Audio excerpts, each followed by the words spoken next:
What's good? This is Elton Anderson, aka Detroit Chopra, and I am so excited about this episode. I know I say that every week, right? I know I be on that excitement shit every week, but this week it's a different energy. I think it's an energy of just abundance because I'm sitting here with Mr. Abundance himself, my guy Jubril Agoro. Did I say that right? You did. I hit that right, brother? Yo, I want y'all to see this because this dude has on his kimono. He just woke up.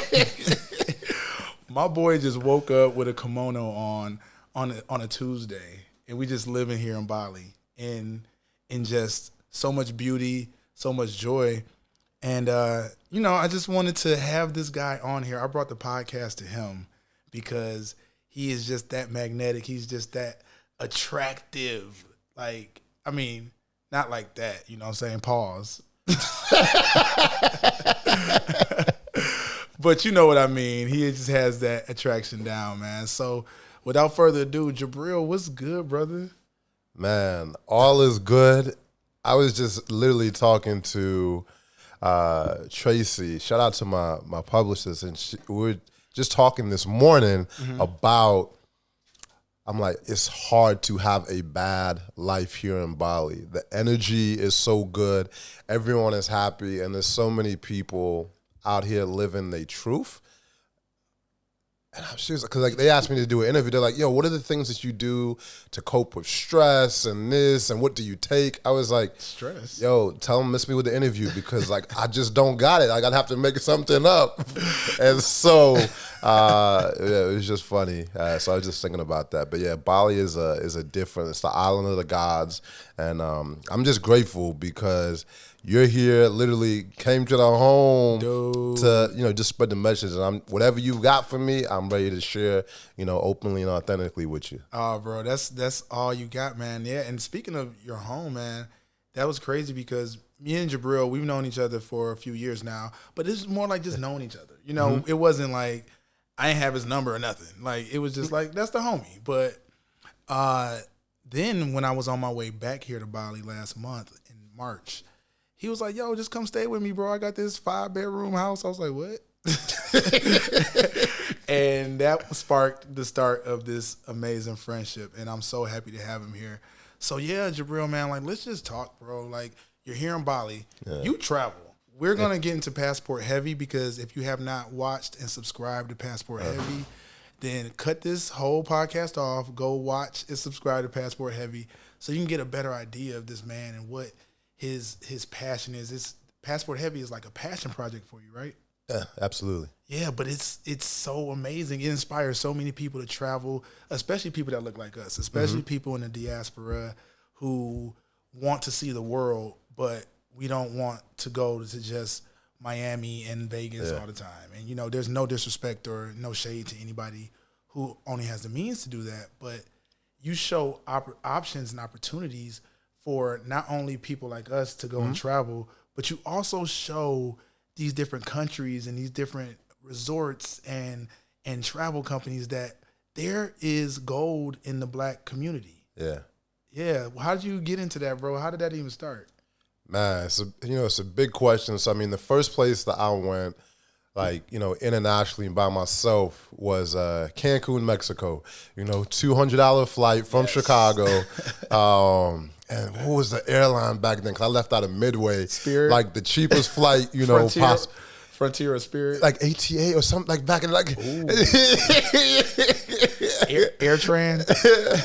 I had, it was just such an eye-opening experience for me just to go internationally. And I was like, whoa. And for me, everything is perspective, right? You start to experience different things. And then for me, I was always like, I come back home and I'd always want to share. But it wasn't until way later, because I was 18 when I took my first trip like that. And then when I went, my first overseas trip was Panama, where I was like, yo, this is different. Dang, yeah. Different. Panama's live. I had a good time. You go to Bocas del Toro? Oh, Bocas del Toros. Yes. I went to Panama City, Panama. I did I did a hostel. Oh, shit. So yeah. This is before all this. Yeah, and the thing is, even though I traveled before to, 4-star hotels, 5-star hotels before that. But there was just something for me, one of the biggest things traveling solo is community. And so when you're in a hotel lobby, typically people are like, you talking to me? Like I'm over here, mind your business. And so I was like, yo, it's really difficult to meet people. And so community was super important for me. And so I wanted to try out hostels, literally $11 a night hostels. And I found out you can find better hostels with the reviews on like hostel bookers. But the community was the biggest thing for me, because that's what, even like here in Bali, the thing that you could have the most beautiful beaches, you could have the most beautiful accommodations, but if you don't have the people around you that you want to grow with, spend time with, it's like I'd rather be back home, because without like the right people and community, a place is empty and it's like it's not fun. So that was the biggest things that hostels gave me, and it like allowed me to travel around the world fearlessly, because I knew I'd always have community. I tell everybody about hostels, bro, because my boy, he be like, "Oh, you staying in them flop houses?" I'm like, "No, this is not a flop house." And he doesn't. That was a beautiful way to explain it, because when you do that, you get to meet some dope people. Because I go for culture. I done stayed in enough resorts with all inclusive, and I like it. Don't get me wrong, but I know when I do a lot of solo travel, especially, definitely try to make sure I talk to the people, get in good, understand the customs. That's the best way to do it, honestly. Nah, definitely. And then so once I started going and seeing these different places, just a little $300 camera, putting the videos together, I'd be like in Thailand, what is it to travel as like this is back in like 2010, so I was like, what's it like to travel as a black person in Thailand and these different places? So my main profession of how I make money, I'm a fairly good digital marketer. Fairly. And humble. This man is humble. We gonna get to the marketing. Don't worry. But keep going. And so I was like, okay, people can find my videos. I don't know. It's like I've been taking pictures since I've been like 6th, 7th grade. They call me paparazzi in 7th grade, because I've always liked to capture moment, but I am not good. Like when like you want to do something, but you're not good. But I have a vision of how I wanted the stuff to come out, and so I've always been documenting. Like I got pictures. Everyone's like, "Oh man, look at all these pictures." So before the Facebooks and MySpaces, all this, I was always the one, posting the pictures, because I just love to document moments and tell stories through imagery and video. And so I would post these videos, and I was getting like hundreds of thousands of views back in 2010. And this is just you by yourself, just me by myself, And so I racked up millions and millions. So I got old channels that people don't even know about. I got millions and millions of views before, before Passport Heavy. And I just saw the impact that these videos were having. And it was just like, I'd still be like, oh, you might think this is expensive. Like I'm staying in this place, $20 a night, right? Or this is how much the food is here. This is what the culture are like. This is how they treat black people. This, all these different things, all the questions that were going through my head that would give me resistance and hesitation was going to these places. I wanted to share that, because I was like, yo, other people could be out here, doing that, but there's so many reservations. But I was like, literally, I'd be walking down the street, they'd rub my arms like, ooh, chocolate, ooh, chocolate. Or the kids, like, the kids would see me and point up, oh, chocolate man. And so if you don't come with like an open kind of mind, some people are like, the fuck, yo, what you say?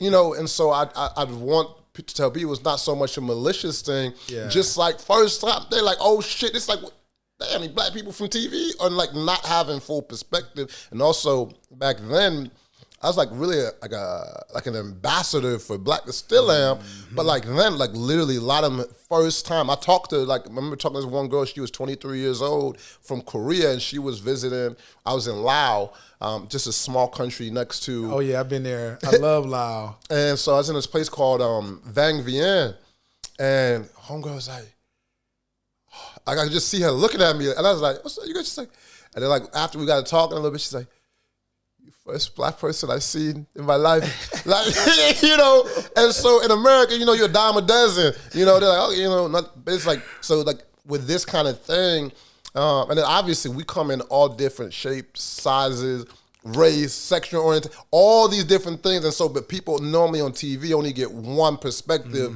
of black people. So I understand. I was like, nah, like I'm just one type of black person. You're gonna see all different. So that's like I want people to travel so people can get a full perspective of like, yeah, we got some crazy mofos, you got some spiritual just on their head upside down, meditating all day, and you got entrepreneurs. I just really want people around the world to see there are so, just like every other race, we have everyone, you know, and so that's like a big part of it. Yeah, you a master storyteller, bro. Like that's the thing. You are a master storyteller, whether it's travel, whether it's entrepreneurship, whether it's educating people. You got all these different businesses and outlets for you to tell stories.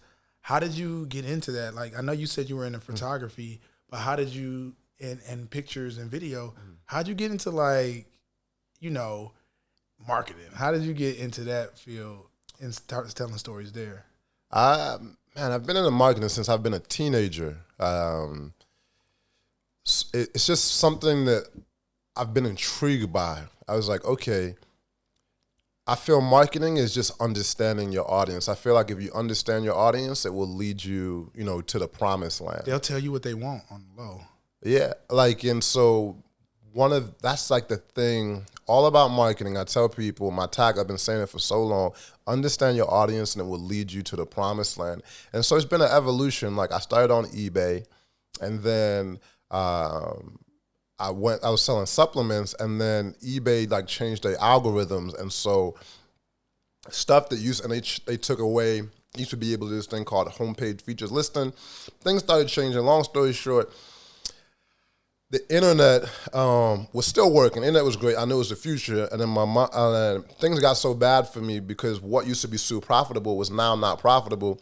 Long story short, I'm back home with my mom, trying to figure stuff out. And at that point, I learned. What year is this? I was about 20. So this was like 34. It's like 2007. Huh? 7? Yeah, 2007. 2000, so I was like, damn. It was the biggest learning lesson for me was not that the internet wasn't working. My mom was like, see, I told you this is a fad. And now you need to go and get your degree, and you don't want to waste your life. I told you, if you don't want to be a regret and a stain on our family, you will get your degree, right? And I beg. I beg. Like, and I understand it, right? Because that was her whole upbringing of like how you have stability, and it was understandable. You only know what you know. And I was like, Ma, like, I know you can't get this right now. The internet did not fail. I am just not skillful enough to navigate the internet right now. That is it. Like, internet did not fail. I just don't know how to work this thing. And she's like, well, I'm telling you. I was like, so I had to learn. So to come back of like with marketing, it's not that the supplements weren't selling online anymore. I just didn't know how to effectively sell them at a profit anymore. So I didn't know. I was like, okay, there's this thing called Google AdWords. There's these things called YouTube. And even back then it wasn't even YouTube as much, but like they had Yahoo Overture, pay-per-click marketing, and all these mediums to sell products and services. And that's when I started to become fascinated, because I was like, man, what if I actually had a family right now?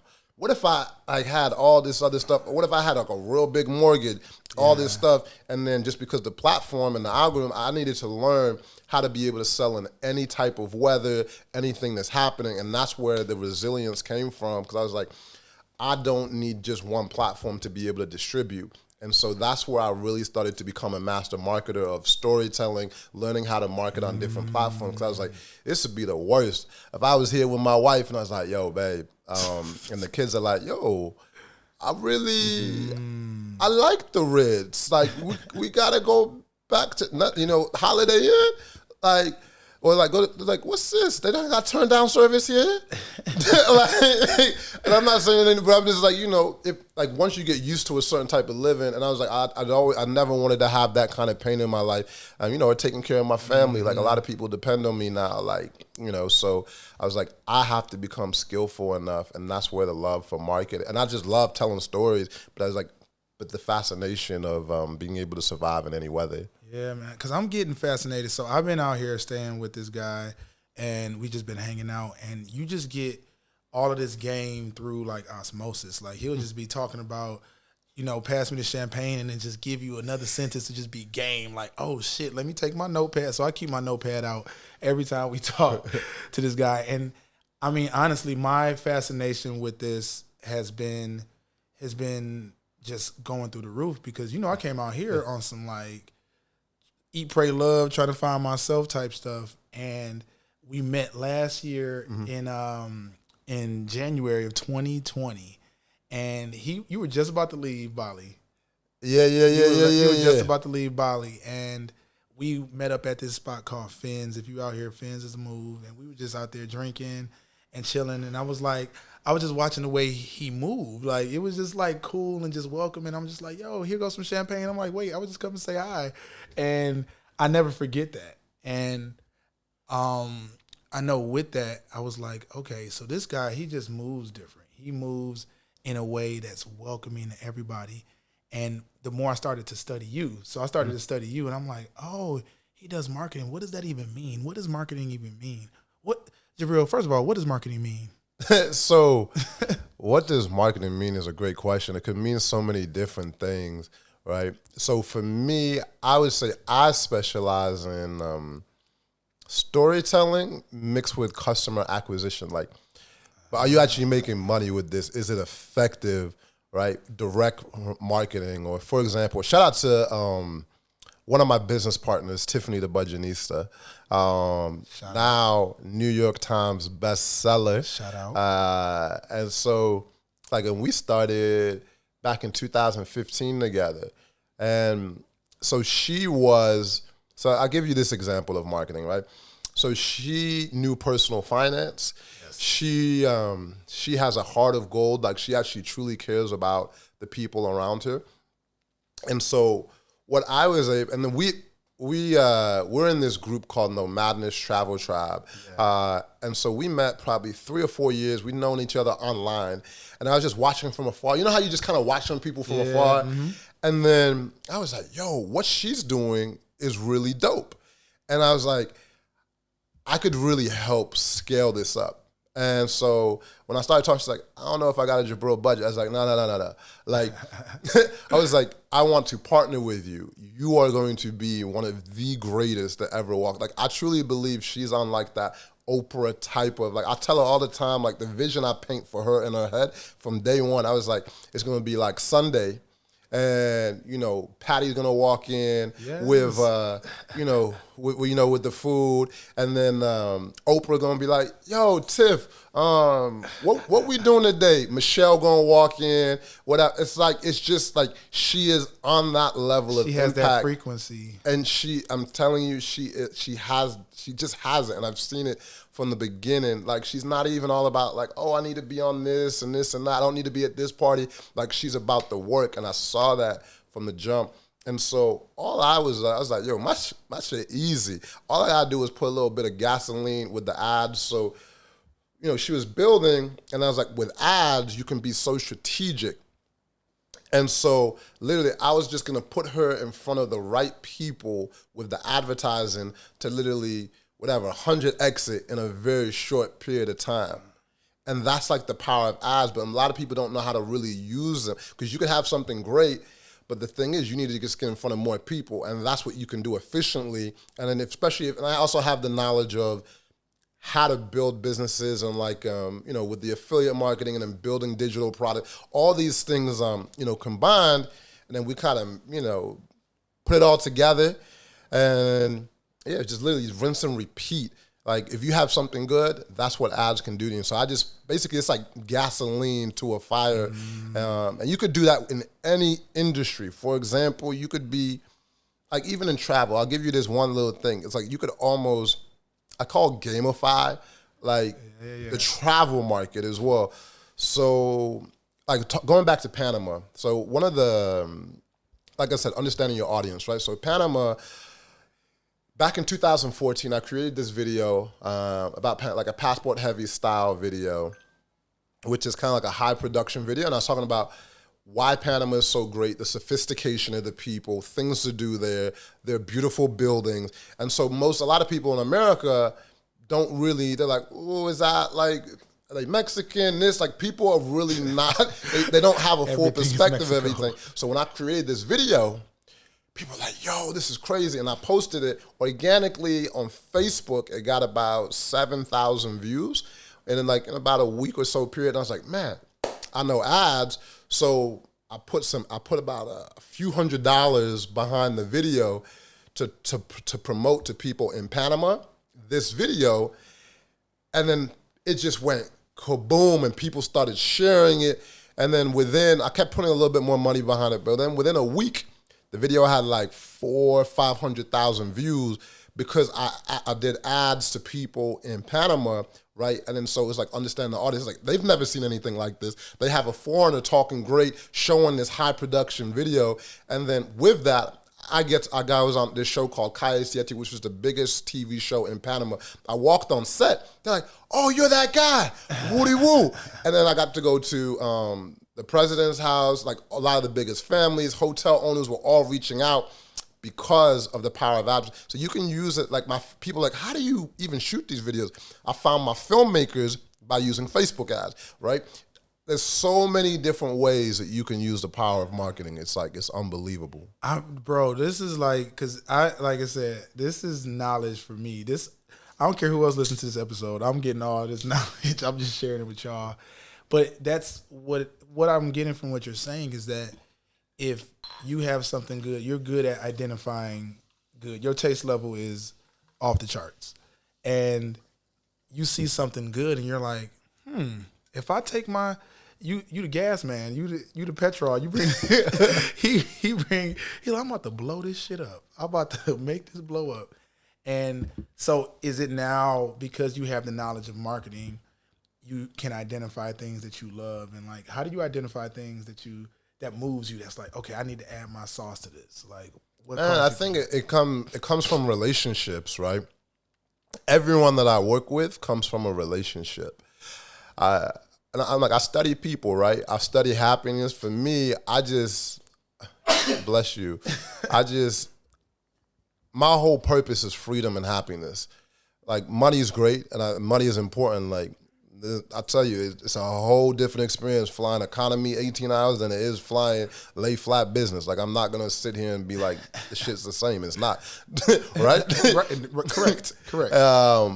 But the way I work with people is based on relationships. Because when I hear people complain, the top complaints I hear out of people, it's like, man, I can't stand this mofo at work, this, and that.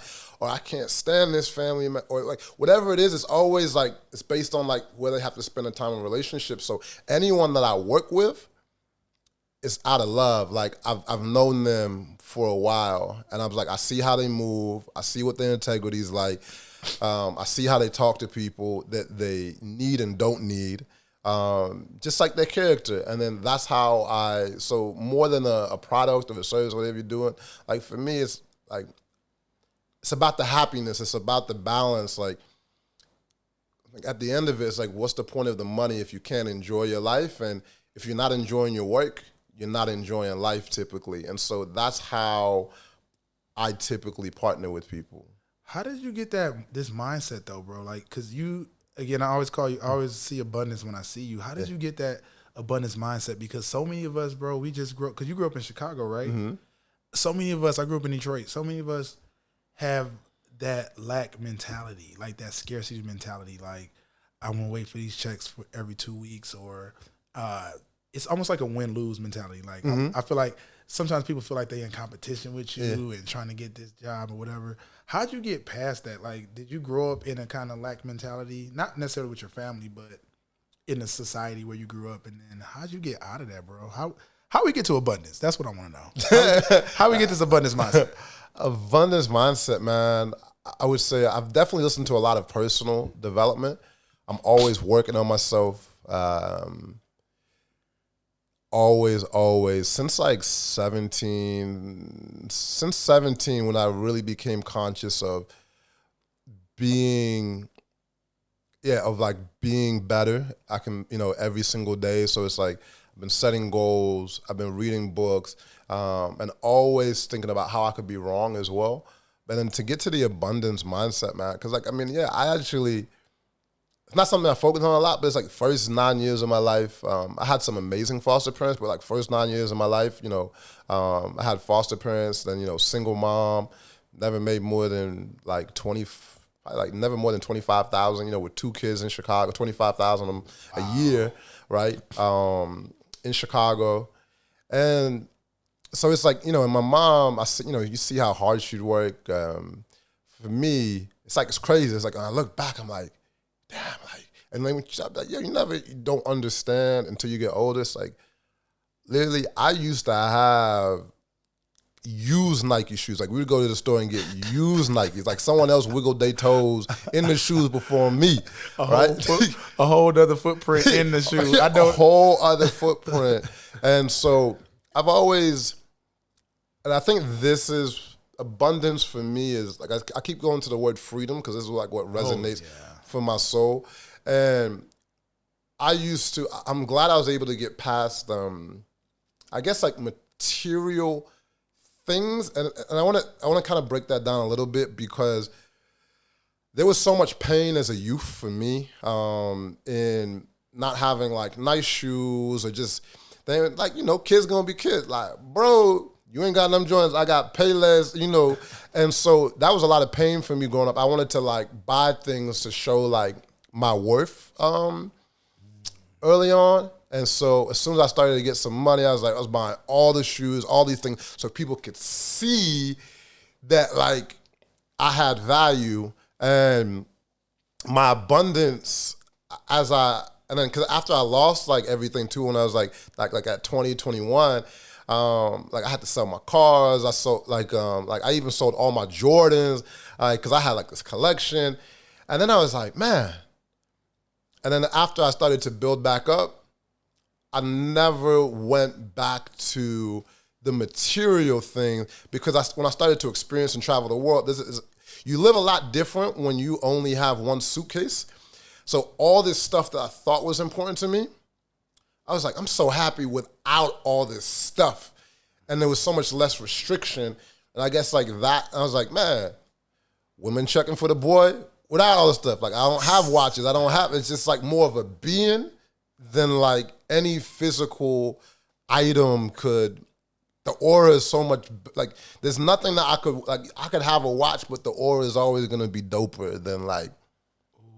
That is a word.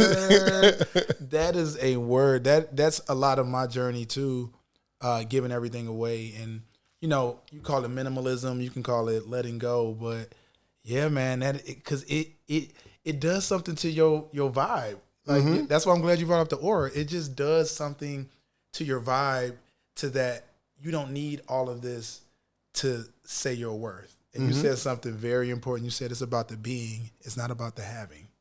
And I think that is like, when you were saying, I was like, yeah, that's exactly it. And I think a lot of people need that advice on letting go. A lot of my audience are just like, how do you let go? How do you just let go of it? I'm like, you just got to do it. And the people that you surround yourself with are so... Talk about it. So big. Like, I keep talking about community because the people that you're around on a regular basis it's impossible for them not to rub off on you and the energy. And then I pay attention. Like I pay attention to what people say and what people do. You can tell like when someone's genuinely like rooting for you, and then how they are.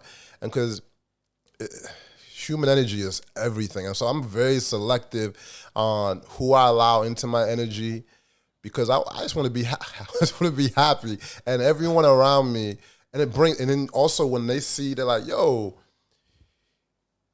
like you said, like the thing with competition, I hear a lot of people like, yo, if he wins this, then it takes away from me. I have a thing of like, even people in the same industry, like I'm not afraid to share people. Like a lot of people like, man, why? Like I would never share my filmmakers. I would never put them out because someone's gonna go ahead and steal them. And why do you do this? Or like if I share this, then they're gonna take this cover from me. Like I don't rock like that at all. Like I'm very like, for what is mine and what is mine is not. Like it's it's a very different energy, and I see that a lot where people are like, "Oh man, yeah, I'm not gonna like I put way too much into this person to like," and so I'm like, "Yo, humans are humans. Like you don't own nobody. Like if they want to be there with you, they will be there with you. Maybe it's a 2-year journey, maybe it's a 6-month journey. Like for me, if you want to be around me, you're gonna be around me. Like I'm not, and that's why it's like in my videos, like I've realized like maybe it's different because at the end of every Passport Heavy video, I'll be like, "Yo, here's this filmmaker. This is da da da." Like, I'm not creating these videos by myself. Here's the person who's doing the scores. Here's my producer. Here's this, and that. Like, I love to celebrate and share people because, they deserve it too. It's a team effort for, like, everything that we do. And I think that's the right way to think, bro. Like, because you can apply that energy to anything. If you are walking around here like, oh, my gosh, my boyfriend's going to leave me. I'm so scared. He can feel that energy. It's like, damn, you real clingy. Like, you know what I'm saying? And that's the same feeling that people have towards money. They're like, I don't want to let go of this money. I don't want to spend this money. I don't want to let go of these resources because it's going to be gone. There's so much money in this world. It will never end. Like the government will make more. Like money will never end.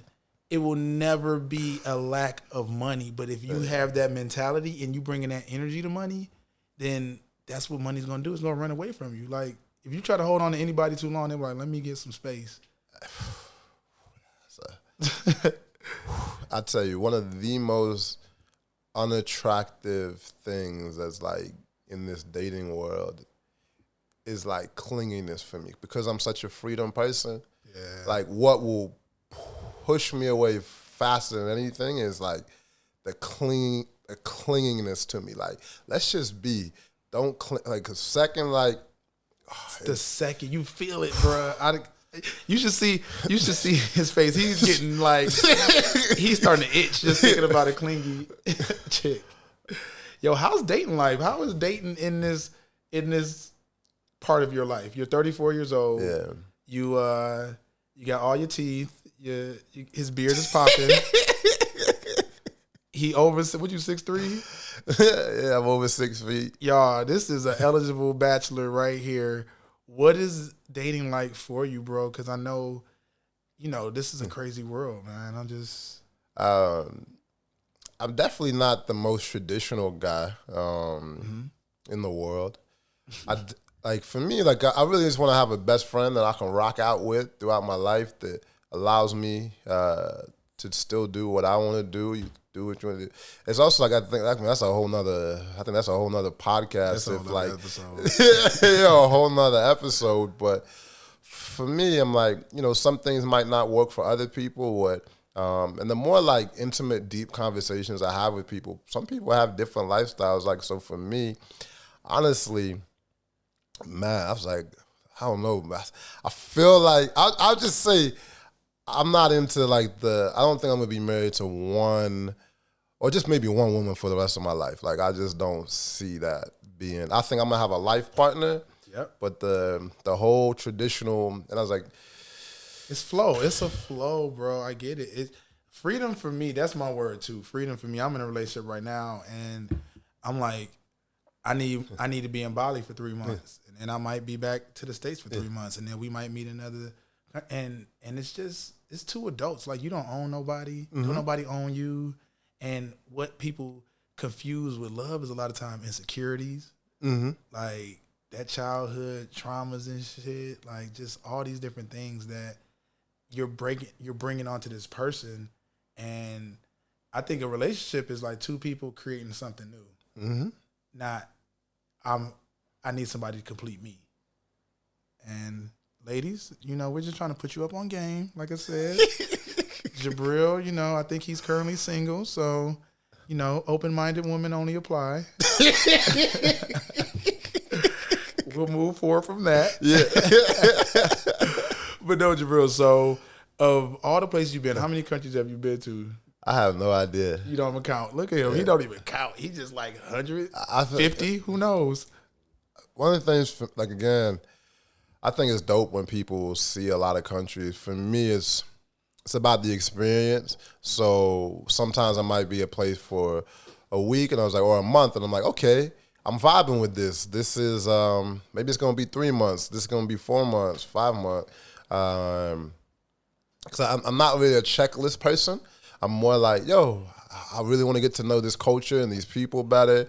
And so for me to really say I've been somewhere, I really need to know the people and the culture. So it's like I can say like, yo, I know Bali, I know Indonesia quite a bit. Like I've spent time in, in Thailand, or it might be Colombia, right? Because like some places I've been for 3 days, I've taken a few pictures, but I don't really know the place to say that like I've been there. So I'd say maybe like 10 countries where I say I've like actually been to and like experienced. Do you have a favorite? I don't, because it's like there's elements to every. I really feel that I could spend 3 months in one place. Like I'm one of these people who are like, man, I don't like America. I was like, I love America. Like I love South America. I love being in Ghana. I love being in in Indonesia. I legit in my soul don't have a favorite place, because I get so many different things from different places. I know someone might want to like, but what place? But I'd say even here in Bali, like, I really enjoy, this place. Can we talk about Bali? Because we be out here living. All right, y'all, I'm about to just keep it real. Bali is lit. Like Bali, life out here, it doesn't seem real. Because I went back home for 4 months, and you were home or in the States for quite a time. And so I was out in Bali for like a year, and then I went back to the States for 4 months, and I came back. So I got to experience living here, and that was my first time living out the country. Wow. Yeah. Last year was my first time living out the country. So I got to experience Bali for like a year, then go back to the States, and then come back here, and like, yo, I can never just live in one place ever again. Like I won't even just live in Bali for like, you know what I'm saying? Like I'll be like 3 months Bali, then 3 months Brazil. That's kind of how I want to plot it out. And I wanna take this moment. I wanna inspire people to move abroad. I'm gonna say it. We're just gonna talk about this for like, let's give this like a minute or two. Okay. Let's inspire the people. What are the benefits of like just moving abroad? Like what kind of mindset do you have to literally like let go? Like listen to somebody right now. They got their apartment. They paying. They live in Buckhead or something like that. They got their car. They got their car note. They got all their bills and things together. What would you tell somebody who like, yo, I've really been thinking about, it's been calling me to leave the country and move somewhere? What would you tell them, bro?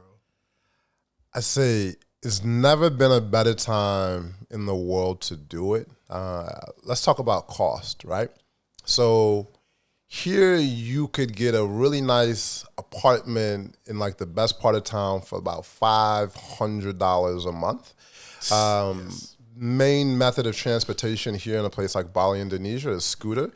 With gas and your vehicle, you'd be paying maybe $100 a month. Let's say you wanted to take Ubers. They call it Grab out here. It's about 1/5 of the price. So a 30-minute or a 15-minute Uber ride out here is probably about $2 or so. So it's like cheaper than even taking the bus back home. The gyms are unbelievable here. The community, the beach clubs, everything is unbelievable. I'm literally looking, my personal trainer just walked in the building into my villa right now. Personal trainer that comes 5 days a week here. I pay about $200 a month for my personal trainer that comes to my house every single day and we train. There's the culture aspect. I walk by police or I drive by police on my bike and there's no type of hesitation like of getting pulled over. Like I don't have any type of fear whatsoever in my soul. Like there's no nervousness. There's a level of freedom that you can't experience here. The weather is amazing. You have sunshine pretty much every single day. You have beautiful people in bikinis. He's not going to stop talking. You have, he's not going to stop talking. It feels like a mix of Hawaii, Brooklyn and LA mixed into Malibu on one point. So I'm going to stop him because this would be another 30 minutes of us just talking about the benefits of living out here. And it's not just out here. You can find this kind of life in different places, or a life that suits you, because Bali may not be for everybody. You may be into Portugal. You may be into Ghana. You may be into Brazil. And I would say at least try it out. You know what I'm saying? Like, I think if people are listening to this and want to just jumpstart their life in a way, give yourself a month. Like, why not? Like, you got the rest of your life to work. If your job won't let you leave for a month, figure out a way to work remote or something like that. I just really want to encourage people to do that. The world is opening back up. We have figured out a way to move about the world a lot easier. And I just really want to start pushing it because it'll help you grow so much, bro. Like, travel, what has even travel done for your growth, man? Like, just an open mind, right? When you're in a certain kind of environment, a certain bubble, you're always going to think that way because you don't have any other, you don't see any other things. And so I'd say just giving me an open mind and you get a worldly perspective of different people. And you find out people are more similar than you even know all around the world. And I like that you said a month. Like, you go somewhere, like I go back to community. If you can find some good people in one of these places, you'll learn to see that. Because I understand how much of a stretch it is. If you've been doing something for 20, 30 years one way, because before it's like, okay, we taking a 2-week trip, we gonna do this, we gonna do that, and then you come back in that mindset.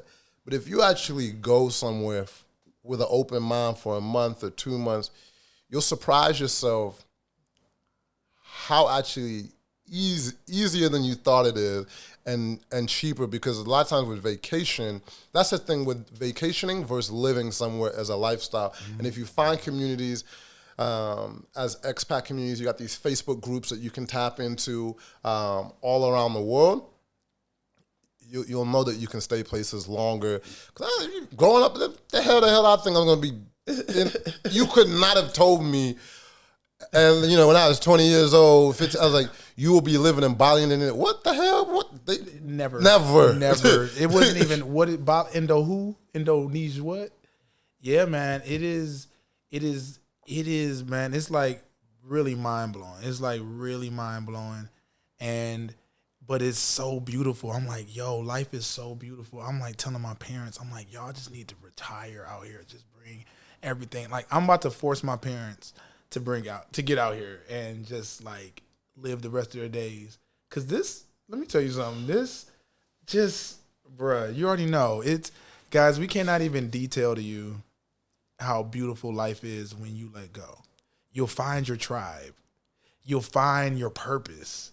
You'll find joy. You'll find authenticity. Cause that was a big thing for me too, bro. Like, authenticity. I look at you, man, you are just so authentic. You are so yourself. I've seen you in several different parameters. I've seen you in your business mode. I've seen you in your flying high mode. I've seen you in your champagne bottle popping mode. And it's always the authentic energy. How did you get to be authentic, bro? How did you let go of that ego? Because that's what I see a lot in marketing. Because as I'm becoming an entrepreneur myself, and even me just doing an IG Live the other day, you saw me when I did my first IG Live, and I was like, I can't believe I did that. I cannot believe I did that. And you be doing them things like it's nothing. I'm like, damn, how did you build that up, man? That's amazing to me. I think letting go of the fear of rejection, it goes back to like what is yours and what is not yours, who resonates with you and, is meant to resonate with you. I think one of the biggest things before growing up was like just always needing this acceptance of everyone's like opinions. And the more I became confident in myself, I didn't like, obviously you want positive reinforcement and people to love what you do, but I mean, you got to love who you are first. Yeah. Like, I'm just confident in myself. Like, who I am is who I am. And like, yo, not everybody gonna rock out with me, and that's okay because I'm so happy being myself. Versus like, I mean, it kind of even goes back to my youth. Up like 12, like everyone's smoking a cigarette in the circle, and they're like, yo, if you don't do this, I was like, I don't feel it. Like I don't need to. Like, and so it's definitely been leadership, and this has obviously been points of weakness, far from perfect, but anytime that I kick myself, I'm like, you know why I'm feeling like this? Because I let other people, I fucking trying to be, like, I never begged to be in a room. Like, what room is not my room is not my room. Like, I want to be really enthusiastically invited to an environment, or like, it's not for me. Like I see people, oh man, I need to get into this party. I need to do this. I need to, I gotta wear this. So I get it. And it's just not, I'm like, yo, man. That's what Jubril does. If he ain't invited to a room, he'll create his own room. That's what you do. You created, Passport Heavy is your room. Live Richer Academy is your room with Tiffany. Like you create rooms and he creates the energy and then he invites. It invites and attracts. Remember I said you were attractive. That's what I meant. Yeah. It attracts the people that match your frequency. And so you never really have to worry about the wrong people showing up because the energy is so secure within itself, and it's a reflection of you that people just are attracted to it, man. I love being in his rooms. He always got some good rooms. Even if it's on a yacht, it's just a good room. So we're going to wrap this up because I want you to get these crunches so you can be, because we're both having hot boy summers this summer. No matter where we are, we could be in Rwanda or we could be in Atlanta. We will be having hot boy summers. But I wanted to this is more of a question for me, and I know it'll help other people as we wind down. I, as a, not a victim of it, but as somebody who circumstantially is living abroad now. Like circumstances have allowed me to live abroad now. I'm in the mode now of taking this podcast, right? This podcast is my room. You know, when we talk about rooms, this is my room. I want to talk about abundance. I want to talk about manifestation. I want to talk about gratitude and the things that have allowed me to get here, because I came here with nothing and now I have like platforms that I'm growing and building. As I'm learning how to market, and as other people are listening to this and they're like, I really would like making cupcakes. I want to see if I could be like the Oprah Winfrey of cupcakes, or if I want to talk about vegan food, or if I want to talk about traditional African print garbs, or even if I just like babysitting kittens, whatever it is. How can people learn how to make money online and market themselves and market their passions and turn it into a lifestyle? Like, what advice would you give somebody? Man, that is a really dope question. I just want people to remember how big the internet is. I don't think a lot of people fully grasp that your tribe is out there. And because, like, you know, we grew up, like, I mean, I'm 34. I grew up before, like, I mean, the internet was starting. Yeah. But, like, we grew up before the internet, and then you have your geographic location. So before, that's, like, pretty much your dating pool, right? You get, or if you're building a business, like, the success for me, I was like, I was seeing, someone's got a business in the neighborhood, right? But now with the internet, you are able to, I just never want you to forget that you can reach the world. So as weird, as different that you are, your tribe will come to you. Obviously, you have to learn some technical things as far as, marketing, but there's something about being authentic to what it is. Like, so like you look at now the rise of, like makeup in the black industry, right? Or cosmetic or shea butters and all of these things, because they actually have a specific, you have these markets, right? Or if, say, you want to have cupcake, or even for us in personal finance, we were like, hey, women got access to credit in 1974, white, black, or whatever, but then nobody was speaking specifically to black or women of color. just women in general, but just then, and I was like, there is this big enough market where, you know, they're going to eat it up because there's no one serving it, right? You could be, so just the color of your skin, you can attract people. Your sexual orientation, the way that you do anything, you can, just because someone else is doing it in an industry, you could go ahead and even switch it up, and you are going to be able to relate more authentically. So that's the first thing on a bigger level to always remember. Just because someone else is doing it doesn't mean that you can't. Or like the cupcakes. There's actually this one, you know, dope woman that I know. She has like this amazing cupcake brand, and she's, you know, doing her thing. Anything that you can think of. And so, you know, learn the basics though, right? Learn a little bit about YouTube. You know, learn stuff about Instagram, because you need to distribute, you know, your message, right? And then learn about how to build an email list, like, because there are some, it's not just a rah, like you actually have to do some things, right? Because how do you want to retain your data? Learn how to build an email list. Then it's like, if you learn how to do Facebook or Instagram ads to scale up what you're doing, like there's this, mindset piece, but then there's also like, hey, you have to run your business with, you know, logistical things along the way. So, but whatever it is, and then look at the market. Go search on Google and see, okay, this is an idea that I have, and see what else is actually out there in the marketplace. And then from there, you can say, okay, they're not, you know, handling things this way. You could be a lawyer, right? Or you could be a therapist, and you could do things in a little bit of a different way, and you can carve out a market in that place. Literally, no matter what you're doing, and as long as you're doing it well, you could, for example, shout out to my homies, Mike Rashid and Brandon Carter in the fitness space. Like, here's probably the last thing I want to leave you with as far as leverage. Because, like I said, a big thing is mindset. So most people, if they're in fitness, let's say you're a personal trainer, right? Yeah. You're a personal trainer. Let's say you become a celebrity personal trainer. Most people, let's say you're getting $100, $200 an hour. You're working 8 hours a day, $200, $1,600, which it's not bad. Not mad at it. Not bad. But then it's like, let's say you want to work now, you're working 5 days a week, but personal training is exhausting, right? And then let's say you want to take a trip now. Now you want to take a trip for a month. You can't maintain. Like, let's say you're making 20 grand a month from personal training. You're like, damn, I want to take a trip for a month. So here's how my mindset works. Now, if you start creating content on YouTube where you're getting, you know, some YouTube views, right, making revenue from there. But now if you develop digital products, let's say you have an online class that you teach. Let's say you have a community, you're paying $20, you give them some personalization. Let's say it's $10 a month, and you have 1,000 people, because now you're able to leverage. Like, let's say you start building or whatever it is.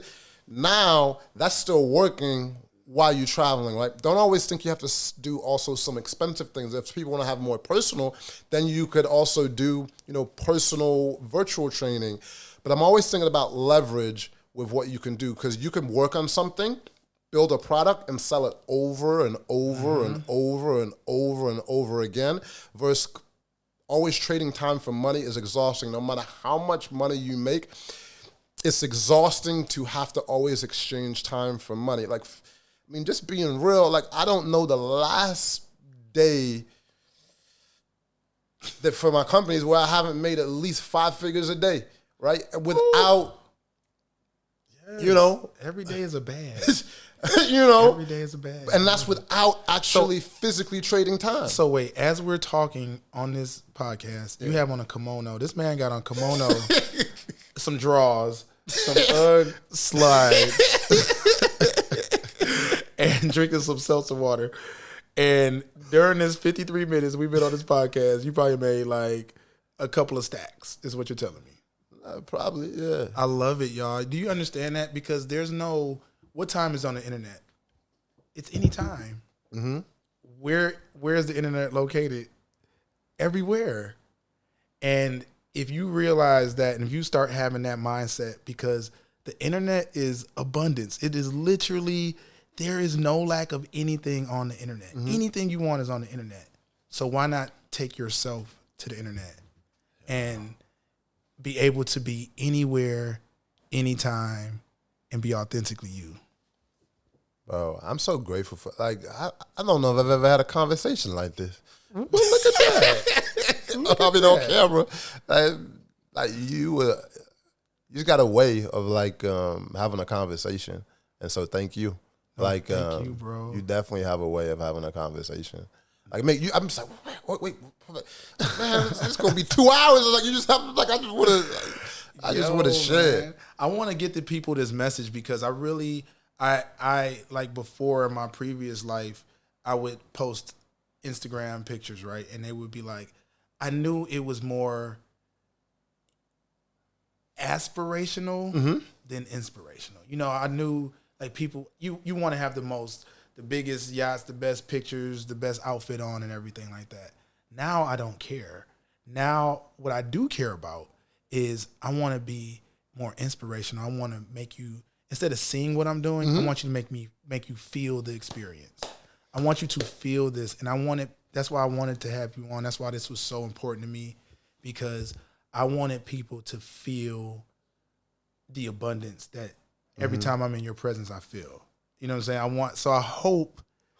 I hope we got here. We got 2 storytellers on here, and, you know, somebody who I just look up to in terms of just the way he carries himself and the way he just loves life. This is such a blueprint.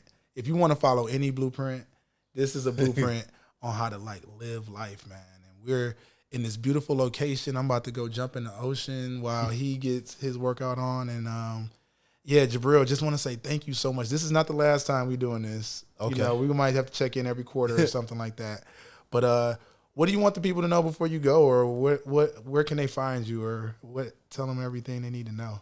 I just want to say, first of all, thank you for giving me the platform, you know, to share. Passport Heavy, come check me out on YouTube, Passport Heavy. Instagram, I'm always on there, Jubril8, or if you want to see more broad, go to Passport Heavy on Instagram.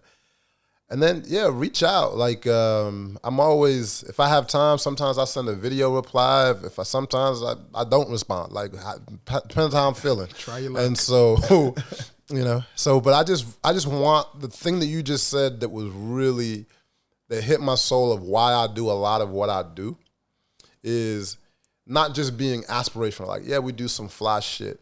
But for me, I'm always trying to show people how, versus like, it's cool. It's like, oh, cool for you, mofo. But I'm always like, I want people to have the blueprint. It's like, even with the Passport Heavy, that's why I put the cost of doing things. Or you might see something, it looks more expensive than it actually is. I'm like, yo, no, this is how much I paid. I like to, because people see someone like Jay-Z, like, obviously I love Hov and whatever, but it seems so unrealistic. It's like, cool for you, but that'll never be me. And I just want to be like, yo, no, you could actually do this too. And so that's like a big, what you just said is like the big reason why I do what I do. And the information I share is because of that. Like, I want more people on the road. I want more community out there. I want people to know what's possible. And sometimes you just need that little person to be like, yo, here's how this actually happening behind the scene. You might see, like, for example, on Airbnb in Bali, you might see the price of a crib is $25,000 a month. But I was like, yo, you know, you can actually negotiate with them and you can get it for $5,000. And you would just never know, looking on the outside, you would just see it first and be like, oh, that's not for me. Boom. But it's like, no, give you game on how to do that. So we love the game, bro. Well, thank you so much for inviting me to your home, and thanks so much for stepping into my podcast world, bro. Yo, I can't say enough about this, guys, so we're going to end it up. I can't believe we did this in under an hour. I'm proud of us. Wow. Yes. So, guys, thank you so much for listening. This is Elton Anderson, a.k.a. Detroit Chopra, and you just got an hour of game. I hope you appreciate it. Thank you guys so much for listening, and I'll check you on the next episode.